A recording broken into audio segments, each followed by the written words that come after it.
I just realized that if this leak is real, not only did it leak the next 2 characters, but it also shows that Smash Bros. Ultimate is coming to a close with Fighters Pass 2.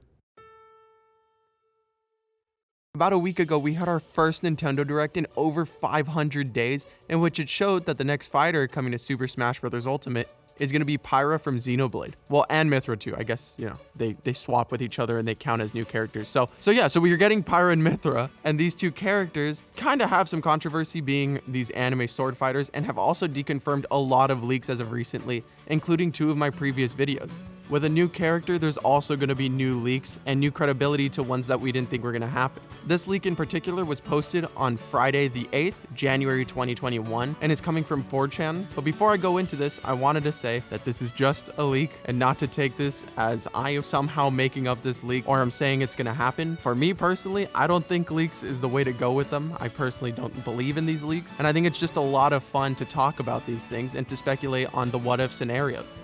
With that being said, I'm going to go ahead and read exactly what he says about this supposed leak, in which he states, Nintendo is currently planning on hosting a live 3-hour-long concert in 2022, where a symphony orchestra will play orchestrated renditions of songs that appear in Super Smash Bros. Ultimate. This event will be held in Japan after the second Fighters Pass is complete, and they're taking all precautions needed to make this event happen. They'll stream the event live on YouTube for everyone around the globe to see, and eventually Nintendo will distribute a soundtrack disc on the My Nintendo service. Below is a list of songs that Nintendo is considering for the orchestra to play at the event.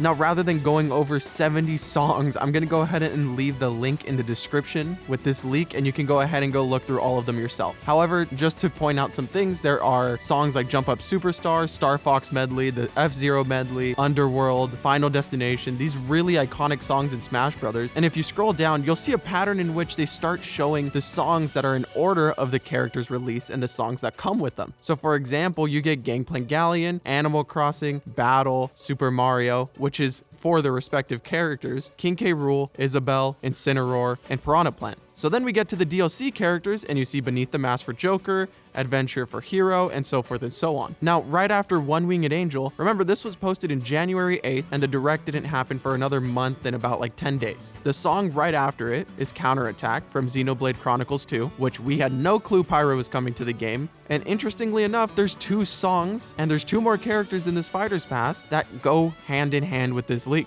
And those 2 are Insanity Beach and Proof of a Hero. Insanity Beach is obviously for Crash Bandicoot, and Proof of a Hero is for Monster Hunter. Now, if these are true, that means that the next characters coming will be Crash Bandicoot will be the first one, and the last character for the entire Fighters Pass will be Monster Hunter. Now, these 2 characters make a lot of sense with the way that Nintendo and their respective companies have been working with each other and the plans that they've had with their games. Now, what do I mean by that? Well, for instance, we have Crash Bandicoot coming as the next character, and usually the next character comes at around E3 time. For the past 2 E3s, or what would have been the E3s, we've gotten major third-party characters. The first time we had Smash Bros. Ultimate at E3, we got Hero and we got Banjo-Kazooie in the same direct. Now, the next year we didn't have E3, but Minecraft Steve was the next character announced. Well, seeing as how popular and how breaking he was in terms of news and literally breaking Twitter, that is a character that you save for E3, and Crash Bandicoot is no less the same, is one of those major third-party characters that everyone would lose their minds over. By putting Crash into Smash Bros. Ultimate, it would not only cement his iconic 3D platformers from back in the day, but it would also revive his character in the same way that Square Enix is working with Cloud and making his remake for the game. Now, not necessarily as bad as Crash Bandicoot, Cloud is obviously one of the most iconic characters in gaming, but by making the remake and cementing both of the characters from that game, the hero and the villain, into Smash Bros. Ultimate, it gives longevity for those characters, and it also brings a lot more awareness to them and their games. This is pretty much what Activision is looking for with Crash Bandicoot, and it makes so much sense. And honestly, as someone who has never played a Crash game, I see that it's extremely deserving. Yet, I don't have that connection with the character in the same way a lot of people did. I didn't grow up with a PlayStation really until later. And that brings us to the next character, which I also don't have a personal connection to, and that being Monster Hunter. Now, since base game, Monster Hunter has been a rumored character with the inclusion of Rathalos as a boss, and everyone was wondering as to why Rathalos was chosen instead of Monster Hunter. Now, I remember some people saying that Monster Hunter wasn't put into the game and Rathalos was instead, because it kind of showed Rathalos made a better depiction of what Monster Hunter is like rather than adding a character, which I don't personally agree with, but that was a lot of people's arguments at that time. Then rumors started going around that a scrap character's moveset was used for Byleth, and a lot of people thought that was Monster Hunter, especially with, Rathalos being in the game and not a proper character to go with him. Now, if this is true and Monster Hunter comes into the game, that means that rumor is obviously false, but it's super interesting to see that they put Rathalos in first and not alongside with his counterpart. Perhaps this was used more for marketing for Monster Hunter Rise. Seeing as Monster Hunter Rise is going to be an exclusive to the Nintendo Switch and they're marketing it heavily in the Nintendo Directs and giving them their own Directs, I can see why Capcom is really pushing not only for this character, but also for this series as a whole. Especially with Capcom's success with Monster Hunter World, they're pretty much looking to replicate the same thing with Monster Hunter Rise and is getting their own exclusive Nintendo Switch and is trying to,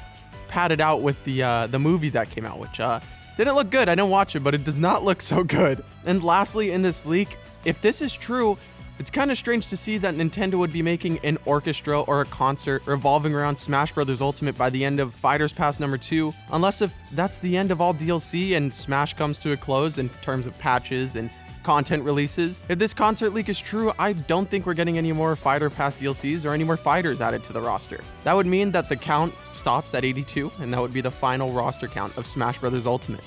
I know Sakurai said that they had no plans on making a third Fighters Pass at that moment, but I believe, or I at least thought that they were going to. After seeing how much success they're finding with Smash Bros., I thought they were just going to build at least one more Fighters Pass for it. And if that's true, then that means this concert is pretty much an homage and a farewell to Smash Bros. Ultimate for both the company and for the fans. That would mean that videos like this, Smash speculation and leaks, finally come to a close. A large portion of the fun of Smash Bros. Ultimate has been the speculation and the leaks. And we get that character and we see who they are, but the buildup that we build during these unknown situations where we have no clue who's coming out, or Nintendo might reveal it, or we're on edge every Nintendo Direct, seeing if a Smash reveal is coming. It's a lot of fun, and I will definitely miss it whenever Smash Bros. Ultimate finally does come to a close. Now, with all that being said, once again, this is just a leak, and I'm just covering it. I'm not giving my own opinion on it, as I don't like to believe in leaks. I just like to talk about them. I hope you guys enjoy the rest of your day, and if your guys' day is already over, then best of luck tomorrow. I know you got this. I'll see you guys next time.